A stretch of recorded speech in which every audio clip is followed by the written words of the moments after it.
Assalamualaikum warahmatullahi wabarakatuh. Waalaikumsalam warahmatullahi wabarakatuh.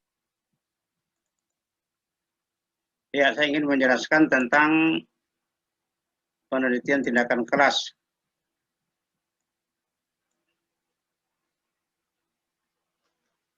Penelitian tindakan kelas ini sebenarnya adalah budayanya guru. Kenapa budayanya guru? Karena kan pada saat guru mengajar, kadang-kadang mengalami masalah dalam hal pembelajaran, seperti misalnya penggunaan medianya, penggunaan strategi, metode, atau pendekatan pembelajaran, atau mungkin bahan ajar, sehingga mungkin mengalami permasalahan dalam hal pembelajaran, maka itulah pemecahannya biasanya dilakukan melalui penelitian tindakan kelas. Jadi lebih tepat untuk dipecahkan melalui penelitian seperti ini. Kenapa? Karena sambil mengajar, sambil meneliti, sambil mengajar, sambil memperbaiki proses pembelajarannya, sehingga memungkinkan ada peningkatan atau perbaikan pembelajaran. Selain itu juga, kelihatannya kalau guru itu secara nasional mereka paling kalau naik pangkat itu menggunakan laporan penelitian tindakan kelas. Jadi makanya sebenarnya dibudayakan, ini merupakan budaya guru atau budaya di sekolah. Walaupun dalam organisasi lain juga seperti LSM sering menggunakan penelitian tindakan kelas, atau di tingkat perguruan tinggi juga sering menggunakan penelitian tindakan kelas, tapi umumnya ini dilakukan oleh guru-guru, dan guru itu paham betul bagaimana melakukan penelitian tindakan kelas. Karena penelitian tindakan kelas ini sebetulnya bagi guru ini tidak harus menyisihkan waktu tersendiri, karena sambil mengajar sambil mengadakan penelitian. Tinggal sekarang berupaya kolaborasi dengan guru lain. Ada guru yang mengajar dan ada guru yang mengamati. Minimal 2 orang atau 3 orang atau 4 orang biasanya. Kemudian dan setelah itu dilaporkan untuk dijadikan sebagai bahan kenaikan pangkat atau untuk dijadikan sebagai dasar untuk perbaikan pembelajaran.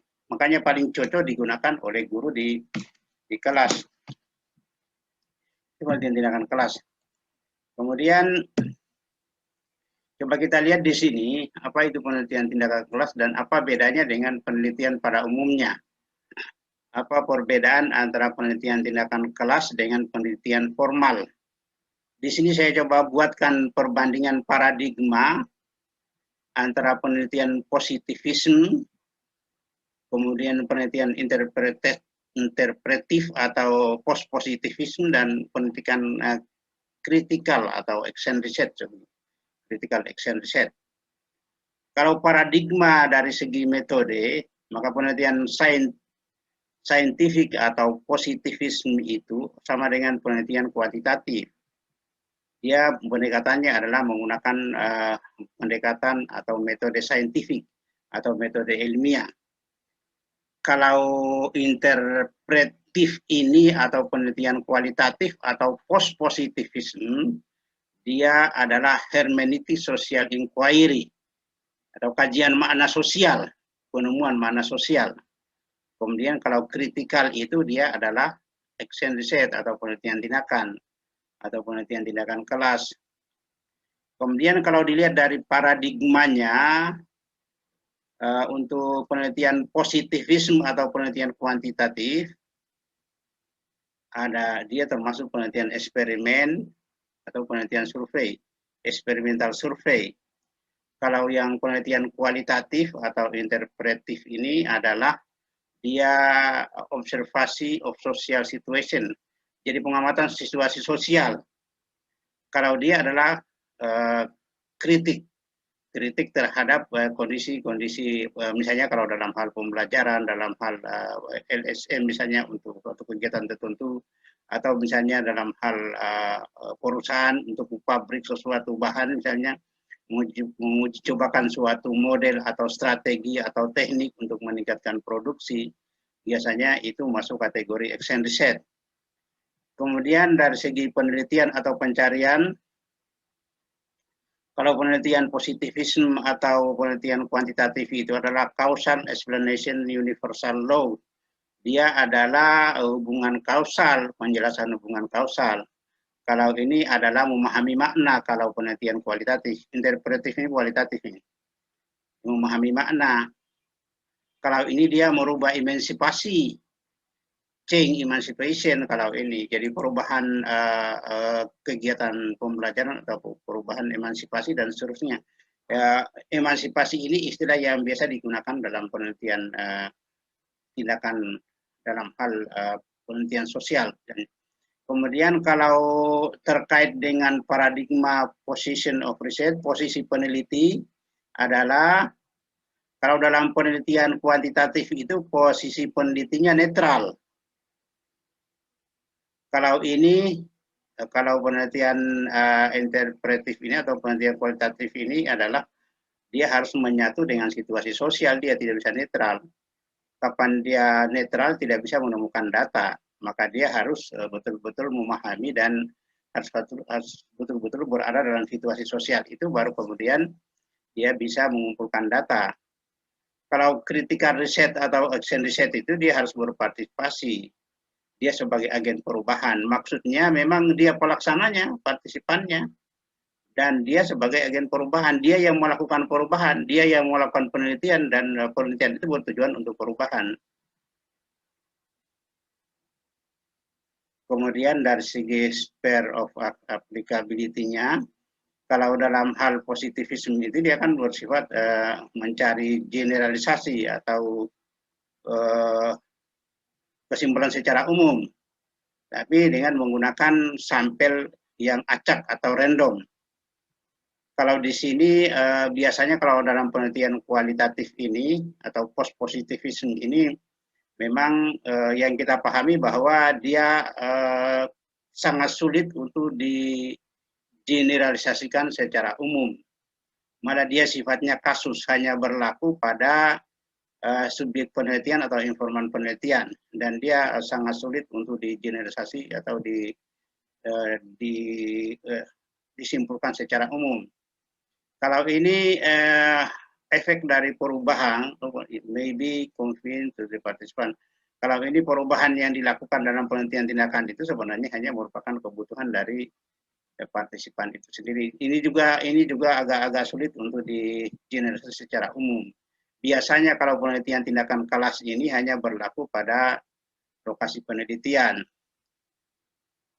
Kemudian kalau pengaruhnya terhadap subjek, kalau penelitian kuantitatif, biasanya variabel bebasnya ada yang dimanipulasi atau ada perlakuan. Kendati pun ada juga yang tidak ada perlakuan seperti penelitian ex post facto ya.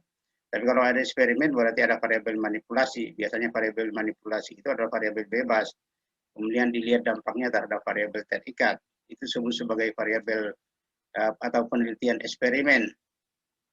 Kalau ini penelitian post positif atau interpretif ini, dia biasanya ditelusuri dalam kondisi alamiah atau diteliti dalam kondisi alamiah, investigasi dalam kondisi alamiah. Dia tanpa ada perlakuan. Kalau penelitian kualitatif itu adalah bertujuan untuk perubahan. Kemudian dari segi verifikasinya, kalau penelitian kuantitatif dia menguji hipotesis. Kalau dia memberikan penjelasan tentang fakta-fakta atau data-data yang ada di lapangan, biasanya dia menemukan teori, ini bukan menguji teori, tapi menemukan teori. Kemudian kalau penelitian tindakan kelas itu adalah kesepakatan antara pelaksana atau partisipan. Kita coba melihat definisinya. Penelitian tindakan kelas adalah proses refleksi sistematis, penyelidikan dan tindakan yang dilakukan oleh individu tentang praktek profesional mereka sendiri. Jadi proses sistematis yang biasanya dilakukan secara bersiklus untuk meneliti dan memperbaiki proses profesional mereka sendiri. Itu penelitian tindakan. Kalau tindakan pendidikan adalah penyelidikan atau penelitian yang dilakukan untuk memahami, kemudian mengevaluasi, dan mengubah untuk meningkatkan beberapa praktek pendidikan. Coba lihat karakteristik dari penelitian tindakan kelas itu. Ada beberapa yang saya kutip di sini dari bukunya David Campbell. Yang pertama adalah meneliti praktek, entah itu kondisi pembelajaran atau kondisi sosial lainnya. Kemudian dia PTK itu bertujuan untuk perbaikan. Kalau bagi guru tadi kan perbaikan pembelajaran. Kemudian dilakukan per siklus. Biasanya 3 atau 4 siklus sampai dengan tuntas tentang indikator yang kita gariskan di awal, yang kita sampaikan di awal. Kemudian dilakukan penelitian secara sistematis. Pada umumnya kalau penelitian kan dilakukan secara sistematis. Kemudian bersifat reflektif. Karena kan penelitian tindakan kelas itu ada perencanaan, pelaksanaan, kemudian refleksi, kemudian partisipatif. Partisipatif maksudnya yang terlibat di dalam penelitian tindakan kelas ini kan ada pengajar sebagai guru, kemudian ada partisipatif dari siswa yang menjadi informan atau narasumber atau yang menjadi subjek. Jadi partisipasi di dalamnya, guru juga berpartisipasi untuk dalam hal proses pembelajaran, siswa berpartisipasi dalam hal proses pembelajaran. Kemudian juga ada beberapa pengamat yang hadir di situ yang juga mereka adalah terlibat langsung dalam proses pembelajaran. Jadi makanya dia disebut sebagai participatory action research biasanya. Kemudian di mana sih masalah atau fokus penelitian tindakan kelas itu? Dari mana saja sumber masalahnya atau fokus? Biasa disebut sebagai, kalau penelitian kualitatif kan masalah itu biasa disebut sebagai fokus. Dalam PTK juga ada juga menyebutnya sebagai fokus penelitian. Tapi fokus penelitian tindakan kelas itu sebenarnya ada di mana sih bisa kita dapatkan? Di sini ada 4 bagian ya. Yang pertama adalah isu-isu yang terpusat pada siswa atau masalah yang terpusat pada siswa. Ini bisa menjadi fokus penelitian tindakan kelas kalau ada yang tertarik. Misalnya membangun self-esteem, percaya diri. Atau membangun atau mengembangkan kebiasaan belajar. Ini bisa menjadi fokus penelitian tindakan kelas ini. Membangun percaya diri siswa, kemudian membangun kebiasaan belajar, membangun karakter siswa, membangun hubungan interpersonal siswa, membantu siswa untuk bekerja sama dalam kelompok, membantu siswa untuk berubah, dan improving student motivation, meningkatkan motivasi belajar siswa. Kemudian terkait dengan teacher classroom, itu masalah pembelajaran di kelas oleh guru tentunya. Improving student, meningkatkan kehadiran siswa, misalnya dalam hal pembelajaran di kelas ini.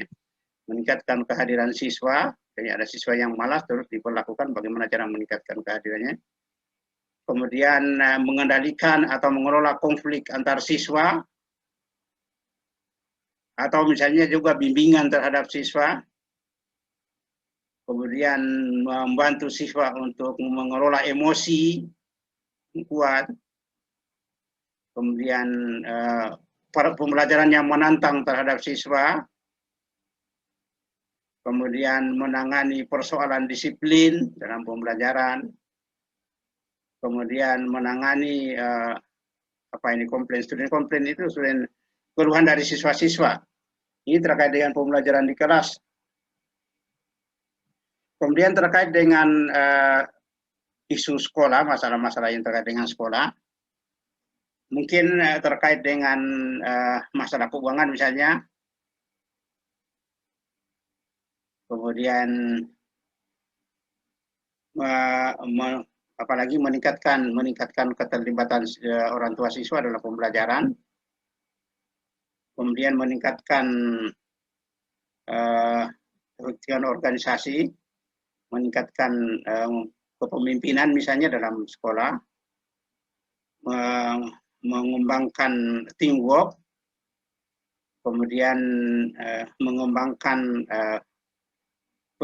perencanaan pendidikan, kemudian terkait dengan masalah-masalah dalam pengembangan pembelajaran, misalnya meningkatkan skor tes capaian siswa, kemudian improving instructional teknik, meningkatkan kualitas pembelajaran melalui misalnya perubahan strategi pembelajaran, metode pembelajaran, media pembelajaran, mengembangkan tim teaching atau tim pembelajaran, memperluas atau meningkatkan kualitas pembelajaran atau instruksi, meningkatkan kurikulum, meningkatkan prestasi belajar siswa. Ini yang bisa dikaji terkait dengan fokus penelitian dalam penelitian tindakan kelas.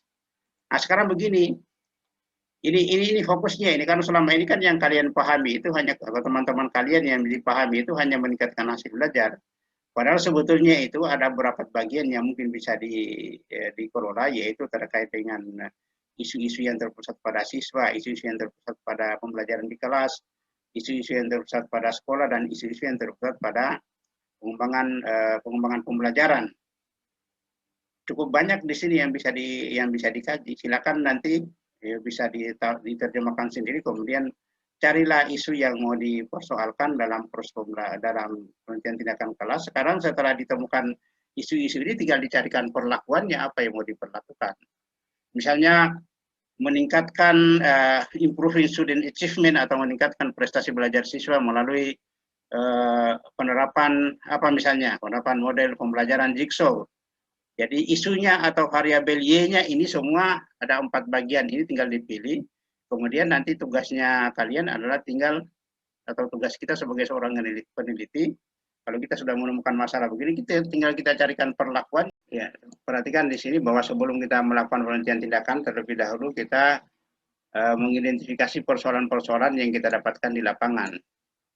Tentu di situ kemudian kita akan mengumpulkan data, kemudian analisis dan umpan balik.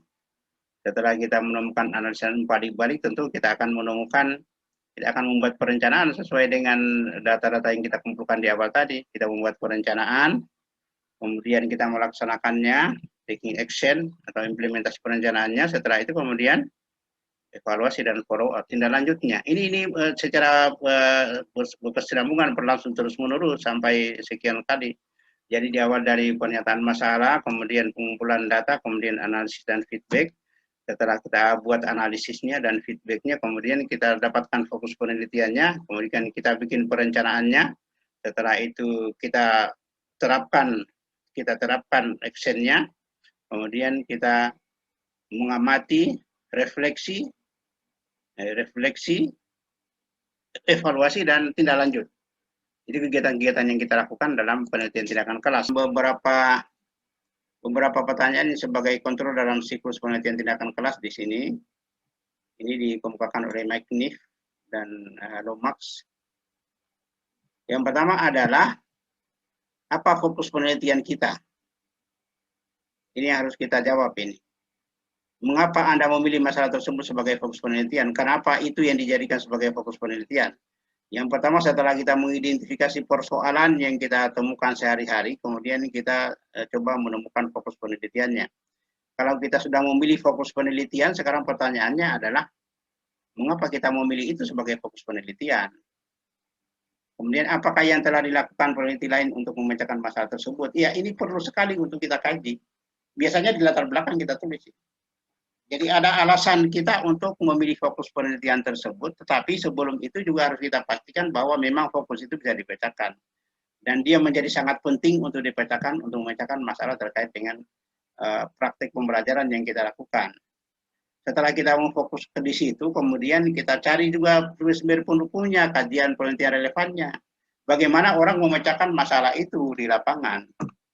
Jangan kita bekerja sendiri, sebab kalau bekerja sendiri nanti belum tentu penting, belum tentu bermana apa yang kita lakukan. Tapi cari dululah teorinya, carilah langkah-langkah apa yang dilakukan oleh orang untuk memecahkan masalah tersebut. Kemudian bukti apa yang dapat diberikan untuk menunjukkan apa yang sedang terjadi. Ya, apa yang sedang terjadi, apa masalahnya, masalah apa yang sedang terjadi, dan apa buktinya bahwa memang terjadi masalah. Ya, bisa saja kita buktikan misalnya dengan hasil belajar yang rendah, bahwa memang masalahnya adalah siswa kurang paham tentang pembelajaran yang dilakukan oleh guru. Kenapa tidak paham? Karena bukti empiriknya terjadi di situ, bahwa rata-rata hasil belajarnya rendah. Setelah itu kemudian kita pikirkan bagaimana melakukan tindakan untuk memecahkan masalah tersebut. Kemudian apa yang dapat dilakukan dari temuan penelitian. Kemudian bukti apa yang menunjukkan bahwa perlakuan yang telah diberikan berdampak. Ada buktinya di situ terlihat setelah kita mengamati. Kemudian bagaimana cara mengevaluasi dampak dari perlakuan tersebut? Bagaimana mengevaluasi dampak? Ya tentu di sini kita menggunakan instrumen tertentu, kita menggunakan pedoman wawancara, pedoman pengamatan, pedoman studi dokumen. Kemudian bagaimana memastikan bahwa kegiatan evaluasi dilakukan yang benar? Ya mungkin nanti kita pastikan bahwa kita menggunakan instrumen yang benar, bahwa kita melakukan pengamatan dengan benar, tesnya kita sudah validasi, kita sudah benarkan, kita sudah perbaiki dan seterusnya sehingga apa yang data-data yang kita kumpulkan itu betul-betul valid dan adil. Teknik merefleksi siklus penelitian tindakan kelas. Yang pertama dilakukan adalah mengamati. Ini refleksinya, ini mengamati perlakuan yang telah diberikan. Mengamati perlakuan yang diberikan, tentu ada orang lain, ada yang memberikan perlakuan dan ada yang mengamati. Kemudian setelah itu kita mengidentifikasi setelah pengamatan, kemudian kita coba mengidentifikasi aspek yang perlu ditingkatkan. Dari hasil diskusi bersama setelah mengamati tadi, kemudian antara ada guru dengan partisipan, antara guru dengan pengamat, kemudian kita coba identifikasi aspek-aspek apa yang perlu ditingkatkan. Setelah kita memahami misalnya dari segi pelaksanaan pembelajaran tadi, ternyata kita perlu buat perencanaan perlakuan yang harus diberikan selanjutnya. Karena setelah kita merefleksikan, kemudian melaksanakan perlakuan sesuai dengan perencanaan, mengamati dampak dari perlakuan tersebut. Jadi setelah itu kita melakukan lagi pengamatan, kemudian mengamati dampaknya. Setelah itu kemudian memotivasi perlakuan berdasarkan kondisi objektif. Ya, bisa jadi kemudian memantau tindakan yang sedang dilakukan, ada pengamatan, ada pemantauan di situ. Setelah itu mengevaluasi tindakan yang dimodifikasi dan seterusnya sampai merasa puas dengan hasil yang perlakuan tersebut. Bukan merasa puas sebenarnya indikator di sini, sampai menemukan atau sampai mencapai indikator yang kita sudah gariskan untuk kita capai dalam penelitian tindakan kelas. Ini akan berlangsung terus-menerus ini. Akan berlangsung terus-menerus sampai kita menemukan atau sampai kita merasa sudah terpecahkan dan hasilnya sudah bisa digunakan untuk perbaikan proses pembelajaran. Itu penelitian tindakan kelas. Kemudian saya kutipkan juga tentang instrumen penelitian tindakan kelas. Di sini ada observasi, ada wawancara, kemudian ada artifak atau fakta. Kalau observasi itu note taking, mencatat, kemudian ada survei, kemudian ada hasil kerja siswa atau tunilog kerja siswa. Kalau observasi, perhatikan ini ada catatan anekdotal atau anekdotal record, kemudian ada kuesioner. Kalau artifak itu ada internet postingan internet. Kemudian ada log itu catatan harian. Ada skala sikap, attitude rating, kemudian ada portofolio artifaknya. Kemudian ada daftar cek atau checklist untuk observasi. Interviewnya adalah formal interview atau wawancara resmi. Sedangkan artifaknya bisa saja student self assessment. Kemudian pemetaan mapping, informal interview, wawancara informal, atau kemudian artifaknya adalah skor test. Kemudian peninjauan atau monitoring bisa menggunakan fokus grup, diskusi kelompok terfokus, atau catatan kehadiran. Kemudian digital fotografi digital, atau bisa juga sosiograf interviewnya, digital video dan audio, multiple intelligence approach. Oke, saya ulangi bahwa pertanyaannya begini, berapa siklus di dalam penelitian tindakan kelas? Tidak ada aturan berapa siklus, bukan 2 siklus, bukan 3 siklus, tapi kan kita punya masalah yang harus kita pecahkan, dan di sana ada indikator yang harus kita capai. Kalau ternyata indikator kita sudah gariskan misalnya harus tercapai A, B, C, D, misalnya yang harus kita capai dalam setiap siklus. Siklus pertama kita dapat selesaikan A, berarti masih ada 3 kontrak kita B, C, D. Kemudian siklus kedua misalnya kita selesaikan B, berarti masih ada 2 siklus lagi kontraknya. Selesaikan siklus ketiga C, kemudian siklus keempat D, berarti ada 4 siklus. Misalnya kalau kita gariskan di PTK kita misalnya kita ingin mencapai karena selama ini angkanya misalnya kalau kita mengajar itu terus terang misalnya hanya 5 dengan 6 KKM-nya, sementara KKM-nya 7 tidak tercapai KKM. Kecuali kalau misalnya kita sudah tambah-tambah dengan lain-lain, sudah berikan tugas-tugas. Tapi pada umumnya kalau mengajar konsisten itu mereka hanya bisa dapat 5 dengan 6. Nah, sekarang ini kita ingin mengadakan penelitian tindakan kelas, kita kontrak dulu bahwa indikator capaian itu secara klasikal harus 8, individual juga harus 8. Nah, berarti ini yang harus kita capai.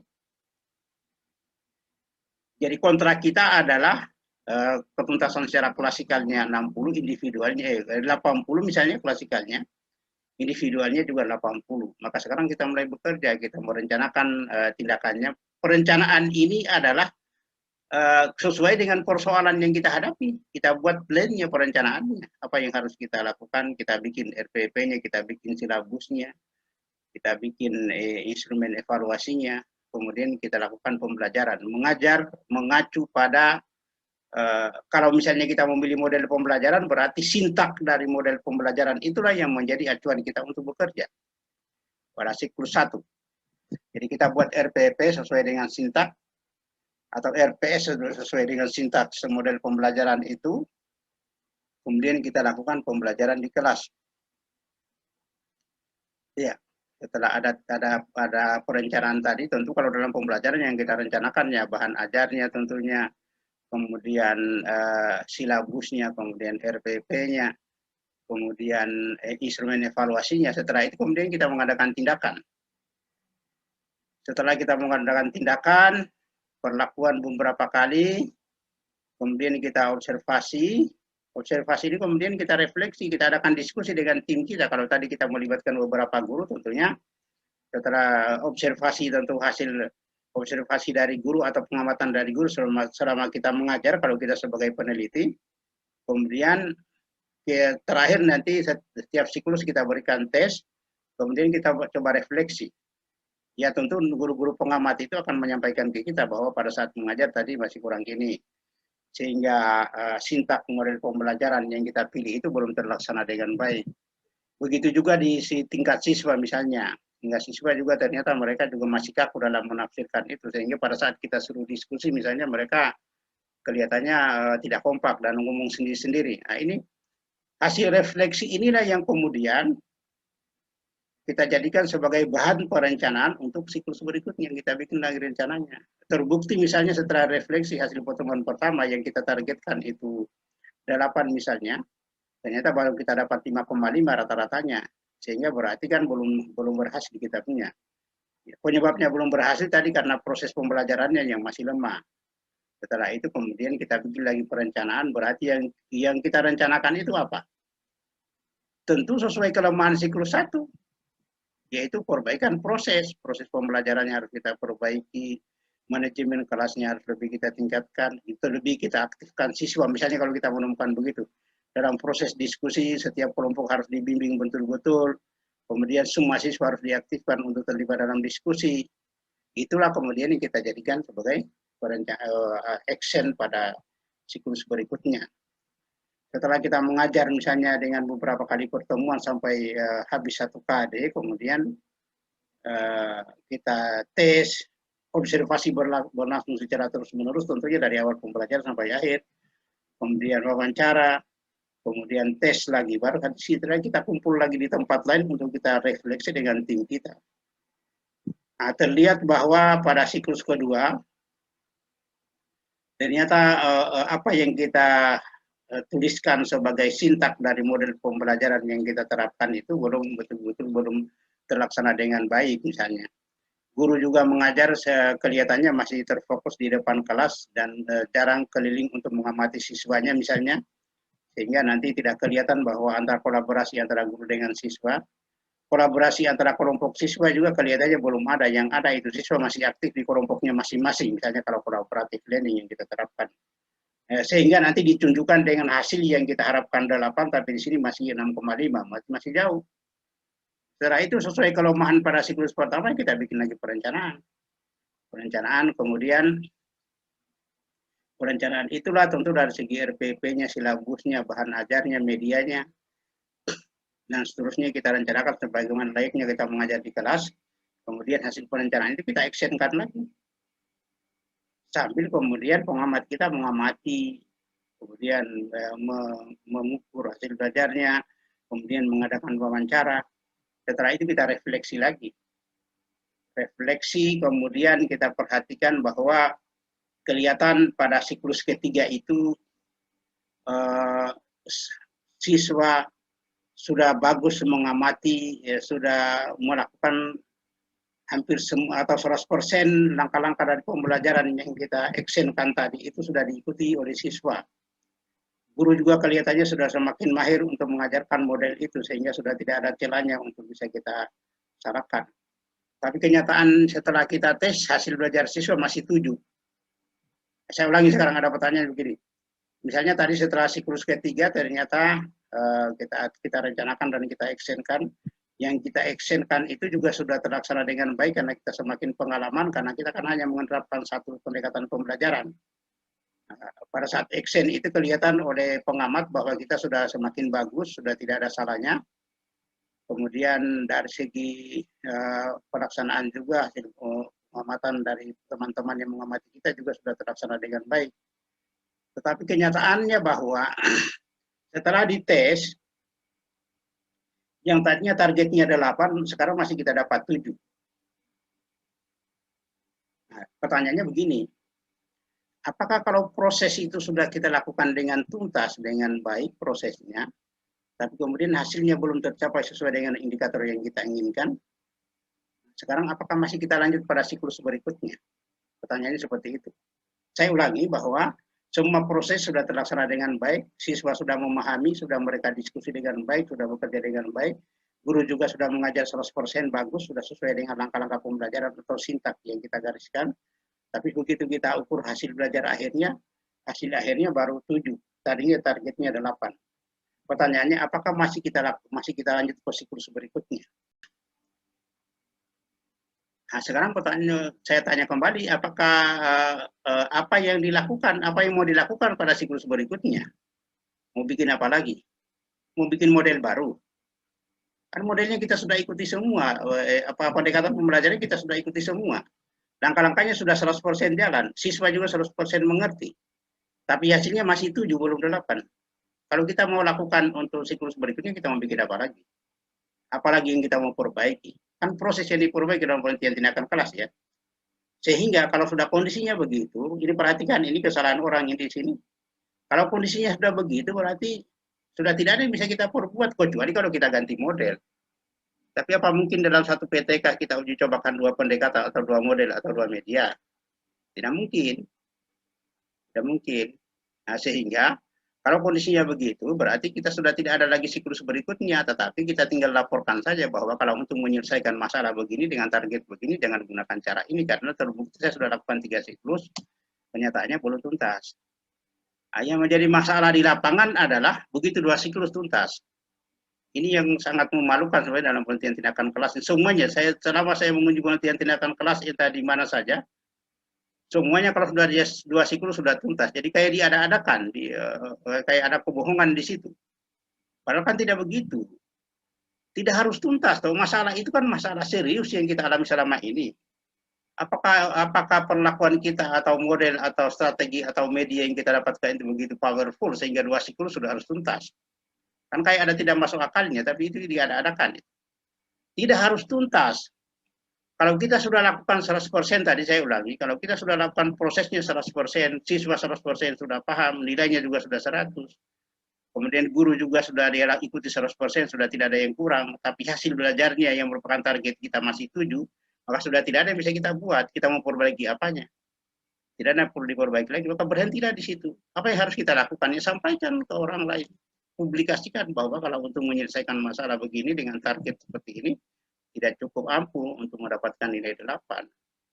Karena terbukti saya dari 3 siklus hanya saya dapatkan nilai 7 dan siswa sudah pada mengerti. Itu yang harus kita sampaikan. Jangan kita bohongi orang. Saya ulangi, jangan kita bohongi orang dengan PTK kita karena kenyataan di lapangan saya alami, makanya kadang-kadang kita jadi alergi dengan PTK itu karena dirusak dengan cara seperti itu, diada-adakan. Jadi tidak perlu itu, tidak perlu. Tidak perlu, sampaikan saja begitu. Tidak berarti bahwa penelitian tindakan kelas kita gagal, tidak. Sukses itu, berhasil kita. Berhasilnya adalah kita menyampaikan saja ke orang, kalau memang ada masalah begini, jangan diselesaikan dengan cara ini, karena kenyataan saya temukan seperti ini. Nah, nanti mungkin selanjutnya untuk kita membahas, tinggal kita carikan bukti pendukung. Ada nggak orang lain juga pernah menemukan hal yang sama? Kita akan dicari. Jangan dicari supaya nanti kita juga kuat. Silakan carikan teori yang untuk meyakinkan orang bahwa memang kalau kondisinya begitu, tidak akan menyelesaikan masalah seperti ini. Tidak akan dicarikan teorinya pada saat kita membahas atau kita diskusikan hasil penelitian kita. Itu yang paling utama sebenarnya harus dipahami kalau penelitian tindakan kelas. Karena saya perhatikan, ini kenyataan di mana-mana itu seperti itu. Jadi seolah-olah diada-adakan. Jadi ini siklus ini bukan 2 siklus, bukan 3 siklus, bukan 4 siklus, tapi kita ingin mencapai target atau indikator yang harus kita bacakan. Maka itu nanti bisa sampai 4 siklus, bisa sampai 5 siklus, bisa sampai 6 siklus. Hanya kalau sudah berlebihan juga, misalnya kalau sudah sampai 6 siklus hasilnya juga masih seperti itu, ya kita sampaikan saja bahwa memang ternyata model seperti ini atau cara seperti ini atau media ini ternyata bukan penyelesaian masalah seperti ini. Kita sampaikan saja begitu, ya kita bohong-bohongi orang. Ya, kalau sudah. Jadi perhatikan, PTK bukan 2 siklus, bukan 3 siklus, bukan 4 siklus, bukan 5 siklus, tapi kita ingin mencapai target yang kita gariskan di awal. Saya kira itu untuk teori tentang penelitian tindakan kelas. Ya, saya ulangi bahwa poin utama dari penelitian tindakan kelas ini adalah bukan 2 siklus, bukan 3 siklus, bukan 4 siklus, bukan 5 siklus, tapi kita memecahkan persoalan. Itu kesimpulan pertama. Kesimpulan kedua adalah kalau misalnya pada saat kita menerapkan penelitian tindakan kelas, kemudian semua proses yang harus dilampaui sudah dilakukan dengan benar oleh guru dan siswa, tapi indikatornya belum tercapai, maka sudah tidak mungkin kita lanjut, berhenti di situ, tapi sampaikan bahwa tulis laporannya bahwa penyelesaian masalah seperti ini tidak bisa dilakukan dengan model seperti ini. Jangan dipaksakan untuk tuntas, padahal sebenarnya belum. Ya. Itu yang kesimpulan kedua. Kesimpulan ketiga, ini memang penelitian tindakan kelas ini adalah bagi guru merupakan kebutuhan utama. Kenapa? Bagi guru atau dosen merupakan kebutuhan utama karena kita ini kan konsisten mengajar. Dan mengajar tetap kita menemukan masalah. Masalah-masalah ini akan lebih tuntas, lebih bagus kalau kita pecahkan sendiri melalui penelitian-penelitian tindakan kelas. Sehingga nanti mengajar kita tentu diharapkan akan lebih bagus. Jadi model-model pembelajaran yang bisa kita gunakan dalam proses pembelajaran, misalnya scientific, problem based learning, jigsaw dan seterusnya, sebenarnya itu adalah temuan orang pada saat melalui pengalaman mengajarnya, kemudian dia tuliskan dan kita pelajari untuk collaborative learning, cooperative learning itu kan kita paham itu siapa-siapa penemu. Sebenarnya mereka juga guru seperti kita, tapi kemudian dia rajin uji-uji coba untuk penelitian sehingga ditemukanlah model-model itu dalam proses pembelajaran. Ini namanya penelitian tindakan kelas ini. Jadi pada umumnya penelitian tindakan kelas ini memang adalah tugas kita sebagai seorang guru untuk memperbaiki praktek pembelajaran yang kita lakukan di kelas. Yang nanti kalau kepala sekolah ingin memperbaiki manajemennya, tentu dia akan mengadakan penelitian tindakan sekolah. Kalau masyarakat misalnya tentu akan melakukan action research untuk peningkatan produksi atau apa semua lah namanya action research atau penelitian tindakan. Kalau kita namanya lebih cenderung ke classroom action research, penelitian tindakan kelas. Ya kalau apalagi di masyarakat, misalnya ingin meningkatkan produksi pabrik sepatu misalnya, tentu mereka akan mengadakan penelitian tindakan dengan uji coba, misalnya jam kerja, uji coba model baru dan seterusnya. Itu kesimpulan dari penelitian tindakan kelas. Jadi yang perlu dicatat betul, karena saya lihat ini kesalahan kebanyakan orang, bahwa penelitian tindakan kelas itu jangan sampai, persoalannya begini, jangan sampai orang memahami bahwa penelitian tindakan kelas itu hanya 2 siklus, karena umumnya seperti itu. Dan ada juga yang menulis malah di buku-buku, saya perhatikan bahwa penelitian tindakan kelas itu minimal 2 siklus. Tidak ada seperti itu, tidak ada minimal 2 siklusnya, tidak ada maksimal 5 siklusnya, tapi persoalan itulah yang harus kita pecahkan. Ya, persoalan yang harus kita pecahkan. Cuman nanti kalau sudah berlebihan sampai 6 atau 7 siklus juga belum tuntas, berarti ya kita sampaikan bahwa memang apa yang perlakuan yang kita berikan atau obat yang kita berikan itu ternyata bukan itu yang menjadi persoalan, bukan itu intinya, bukan itu yang harus kita lakukan, karena ternyata apa yang kita lakukan itu tidak menyelesaikan masalah yang kita temukan di lapangan. Itu penelitian tindakan kelas. Assalamualaikum warahmatullahi wabarakatuh. Waalaikumsalam warahmatullahi wabarakatuh. Terima kasih banyak, Prof. Oke, terima kasih.